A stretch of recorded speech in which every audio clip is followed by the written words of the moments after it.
संपूर्ण भारत में किसानों से लगातार पराली न जलाने की मुहिम शुरू की गई थी, मगर इसका असर देखने को नहीं मिला। किसानों द्वारा हरियाणा राज्य में पराली जलाए जाने के बाद एनसीआर के अंदर एयर क्वालिटी इंडेक्स बहुत गंभीर हो चुका है, जिसको लेकर विशेषज्ञों ने बड़ी ही दुर्भाग्यपूर्ण आने वाले दिनों की स्थिति को बताया है। वहीं शहर गाजियाबाद में आज एयर क्वालिटी इंडेक्स 312 को पार कर गया है, जिसके कारण चारों ओर धुंध की भरमार है। जहां कंस्ट्रक्शन साइट पर दिन रात निर्माण कार्य चल रहा है, वहीं गाजियाबाद में हाईवे व रैपिड रेल का कार्य भी चल रहा है। गाजियाबाद में सांस लेने वाली हवा जहर का रूप ले चुकी है। जहां खुले में कंस्ट्रक्शन साइट की रेत रोडी बदरपुर खुलेआम रखा जाता है, वहीं इन कंस्ट्रक्शन साइट पर चलने वाले वाहन भी डीजल वाहन हैं, जिनसे निकलने वाला प्रदूषण भी हवा में जहर घोल रहा है। गाजियाबाद के नगर निगम में कूड़ा उठाने वाले वाहन भी कोई कसर नहीं छोड़ते हैं। अब देखना ये होगा कि गाजियाबाद के जिलाधिकारी अजय शंकर पांडे के द्वारा इस आबो हवा को दूषित होने से बचाने के लिए क्या कार्रवाई होगी। हमारे यहाँ गाजियाबाद में एनसीआर क्षेत्र होने की वजह से एक भी ऑटो रिक्शा जो है नगर निगम एरिया में डीजल नहीं चलता है। सब जो है यहाँ पर ऑटो रिक्शा सीएनजी से ईंधन से आच्छादित हैं, और जितनी सिटी बसें हैं वो भी सीएनजी ईंधन से ही चालित हैं।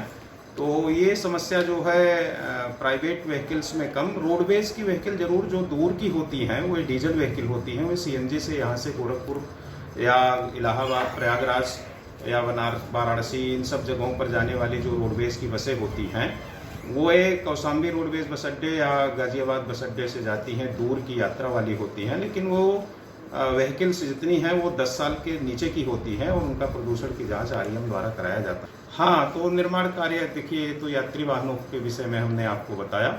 अगर निर्माण कार्य के विषय में आप कहते हैं तो जो भी गाड़ियां चल रही हैं, जैसे ट्रकें हैं या मिनी ट्रकें हैं या डिलीवरी वैन हैं, ये सब भी 10 वर्ष से नीचे वाली ही होती हैं। और नगर निगम की जहाँ तक बात है तो वो उसका उत्तर बेहतर जो है नगर निगम ही दे पाएगा, क्योंकि नगर निगम भी एक गवर्नमेंट बॉडी है और वहाँ पर नगर आयुक्त महोदय बैठते हैं, तो उनसे आप पूछें तो बेटर होगा। फिर भी मैं आपसे बताना चाहूँगा कि हम लोग गाड़ियाँ सभी चेक करते हैं। बीते कुछ दिनों पहले एक अभियान कार्यक्रम में जिलाधिकारी अजय शंकर पांडे के द्वारा पराली जलाने वाले किसानों के ऊपर एक अभियान की बात कही गई थी।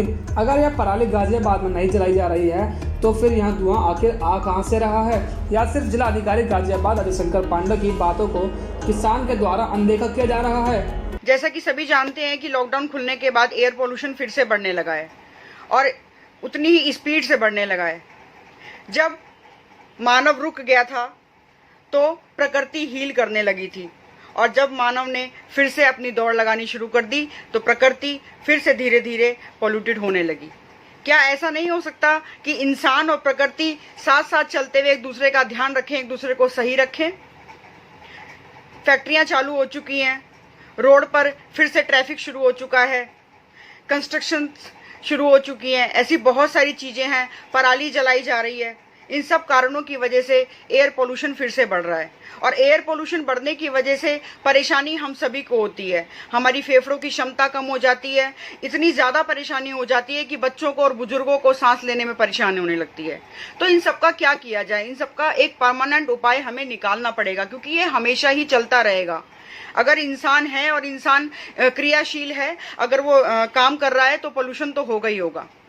सबसे पहले हम देखते हैं कि दिल्ली सरकार ने अभी एक डीकम्पोज घोल बनाया है, जिससे पराली को जलाने की बजाय अगर हम उस कंपोज घोल को धरती पर डाल देते हैं तो वो पराली अपने आप ही धीरे धीरे खत्म हो जाती है। तो क्यों ना हम हर राज्यों में उस तरीके के घोल का इस्तेमाल करें। रात को फैक्ट्रियां ज्यादा पोल्यूशन फैलाती हैं, तो हम रात को भी ये निगरानी रखें कि वो फैक्ट्रियां पोल्यूशन ना फैला सकें। ट्रैफिक के लिए अभी तो कोरोना काल है तो सोशल डिस्टेंसिंग रखना बहुत जरूरी है, बट जब कोरोना खत्म हो जाएगा, और जल्दी ही खत्म होगा, उस समय हम लोग गाड़ी पूल करें, साइकिल का इस्तेमाल करें, कम से कम पोल्यूशन करने की कोशिश करें। हम खड़े हैं गाजियाबाद के हाईवे पर, और आपको बता दें आए दिन प्रदूषण बढ़ने पर ही है। जैसा कि हवाओं में जहर घुल रहा है, पराली के बारे में किसानों को कहा गया था कि इसको रोका जाएगा, लेकिन गाजियाबाद के जिलाधिकारी अजय शंकर पांडे ने कुछ दिन पहले एक प्रोग्राम में कहा भी था कि इसके बारे में हमने सारी सुविधाएं कर ली हैं।